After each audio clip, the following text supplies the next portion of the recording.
Hi, Greg Weldon here with Weldon Live for Wednesday, August 1st. All about Japan. You saw it in the briefing. We got a ton more to discuss, particularly in terms of the composition of the the BOJ's balance sheet. We look at their monetary policy statement again. We look at the, JGB's outstanding, the maturity, how much is owned by the central bank, their dot plot, their forward macro projections, and economic analysis, none of which we looked at in the briefing. This is really good stuff. And, when you kind of slice it all down, we have three charts at the end of the macro that kind of tell the tale here as to, A, why inflation isn't higher in Japan, and B, why the BOJ made what is clearly a intriguing, if not odd, move. We'll talk about that. We'll talk about the fixed income impact. We'll talk about the yen. We'll talk about the Nikkei, the equity sector ETFs, and even the implications for TOCOM yen-denominated gold.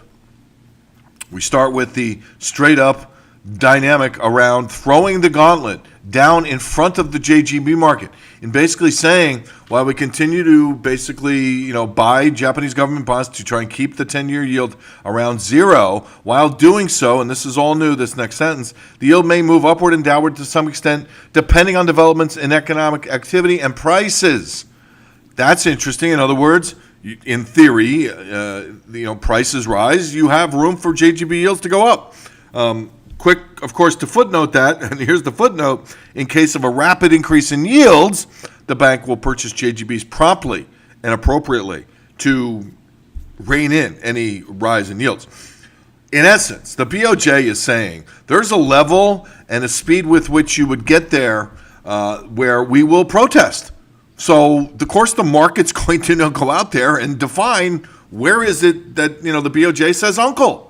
So, the move is odd from the perspective of you're basically, at the dog track dangling carrots in front of a bunch of dogs and getting them to run and, thinking that they're going to sit there and do nothing, is short-sighted. So, the JGB, the bond vigilantes in the JGB market are going to be on the run here, chasing that carrot all the way around the track at pretty high speeds until you get some kind of clearer picture as to exactly what the BOJ is kind of thinking here as to what is a reasonable rise in rates and what is a reasonable speed for which that rise to take place and what is a reasonable backdrop, more importantly, for that rise to theoretically take place. Now, interesting in the sense that the BOJ revised lower their forecast for inflation, and significantly so, particularly for 2020 and 2019, and regardless of the VAT, i.e. consumption tax hike, VAT in the sense it's a value-added tax,